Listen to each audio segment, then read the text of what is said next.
আসসালামু আলাইকুম। আমি Mosammat Nargis Khanam, instructor electrical technology, city polytechnic institute, Khulna. আজকের বিষয়ের নাম এসি মেশিন 1, বিষয় কোড 66761। আজকের আলোচ্য বিষয়সমূহ হলো ট্রান্সফরমার কি, ট্রান্সফরমার কিভাবে কাজ করে, ট্রান্সফরমেশন রেশিও বলতে কি বোঝায়, কার্যপ্রণালীর উপর ভিত্তি করে ট্রান্সফরমারের প্রকারভেদ সহ ব্যাখ্যা এবং চিত্র সহ ট্রান্সফরমারের গঠন প্রণালী। এবার আমরা দেখব আসলে ট্রান্সফরমার কি। ট্রান্সফরমার আসলে এমন একটা ইলেকট্রিক্যাল যন্ত্র যেটি আপাতপর ও ফ্রিকোয়েন্সিকে অপরিবর্তিত রেখে কোনো রকম তারের সংযোগ ছাড়াই ইলেকট্রিক্যাল এনার্জিকে এক বর্তনী হতে অন্য বর্তনীতে স্থানান্তরিত করে। এখন আমরা শিখব ট্রান্সফরমার কিভাবে কাজ করে। ট্রান্সফরমার যেভাবে কাজ করে সেটা হলো ইন্ডাকশন নীতিতে কাজ করে।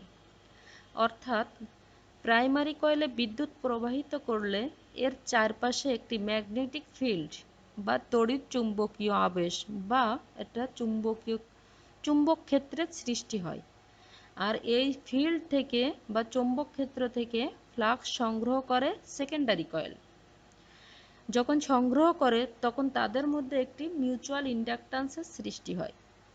এই মিউচুয়াল ইন্ডাকট্যান্সের কারণে সেকেন্ডারিতে তড়িৎ প্রবাহিত হয়। এই প্রবাহিত তড়িতের মান নির্ভর করে সেকেন্ডারি কয়েল ও প্রাইমারি কয়েলের ব্যাস সংখ্যার উপর এবং ফ্লাক্সের উপর। এখন আমরা শিখব ট্রান্সফরমেশন রেশিও বলতে কি বোঝায়। ট্রান্সফরমেশন রেশিও বলতে বোঝায় ট্রান্সফরমারের প্রাইমারি ও সেকেন্ডারি কয়েলের ভোল্টেজ বা প্রাইমারি ও সেকেন্ডারি কয়েলের ব্যাস সংখ্যা অথবা ট্রান্সফরমারের সেকেন্ডারি ও প্রাইমারি কয়েলের কারেন্টের অনুপাত। অর্থাৎ এ সমান সমান primary voltage VP by secondary voltage VS বা প্রাইমারির ব্যাস সংখ্যা এনপি বাই সেকেন্ডারি ব্যাস সংখ্যা এনএস অথবা সেকেন্ডারির কয়েলের কারেন্ট বাই প্রাইমারি কয়েলের কারেন্ট। একে এ দ্বারা প্রকাশ করা হয়।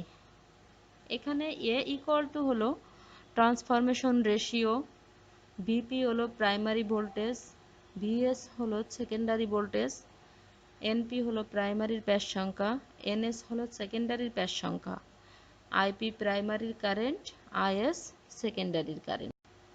কার্যপ্রণালীর উপর ভিত্তি করে ট্রান্সফরমারের প্রকারভেদ সহ ব্যাখ্যা। আসলে কার্যপ্রণালীর উপর ভিত্তি করে ট্রান্সফরমার দুই প্রকার, যথা স্টেপ আপ ট্রান্সফরমার এবং স্টেপ ডাউন ট্রান্সফরমার। এখন আমরা শিখি স্টেপ আপ ট্রান্সফরমার কি বা কাকে বলে। স্টেপ আপ ট্রান্সফরমার মূলত যে ট্রান্সফরমারের প্রাইমারিতে ভোল্টেজ দিলে সেকেন্ডারিতে উচ্চ ভোল্টেজ পাওয়া যায় তাকে স্টেপ আপ ট্রান্সফরমার বলে। স্টেপ আপ ট্রান্সফরমার আমরা সাধারণত ইউপিএস, আইপিএস, ইনভার্টার প্রভৃতি যন্ত্রপাতিতে যে ট্রান্সফরমার ব্যবহার করে থাকি সেগুলোকে স্টেপ আপ প্রকৃতির ট্রান্সফরমার বলে থাকি। আর স্টেপ ডাউন ট্রান্সফরমারটা তাহলে কি? স্টেপ ডাউন ট্রান্সফরমার হলো যে ট্রান্সফরমারের প্রাইমারিতে ভোল্টেজ দিলে সেকেন্ডারিতে অপেক্ষাকৃত নিম্ন ভোল্টেজ পাওয়া যায় তাকে স্টেপ ডাউন ট্রান্সফরমার বলে।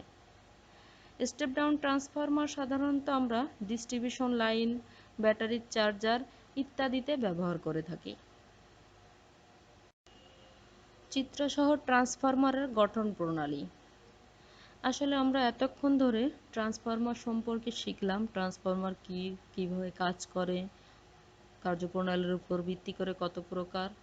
এখন আমরা দেখব আসলে ট্রান্সফরমারে কোন কোন অংশ থাকে, কি কি নিয়ে ট্রান্সফরমার গঠন করা হয়। তার মধ্যে হলো transformer tank, core, winding, transformer oil, conservator, oil level indicator, breather, tap changer, Buchholz relay, radiator বা cooling tube, bushing, drain valve, expulsion valve, pressure release valve, earth point ইত্যাদি আরও অন্যান্য জিনিসের সমন্বয়ে ট্রান্সফরমার গঠন করা হয়। আজকের মতো এ পর্যন্ত।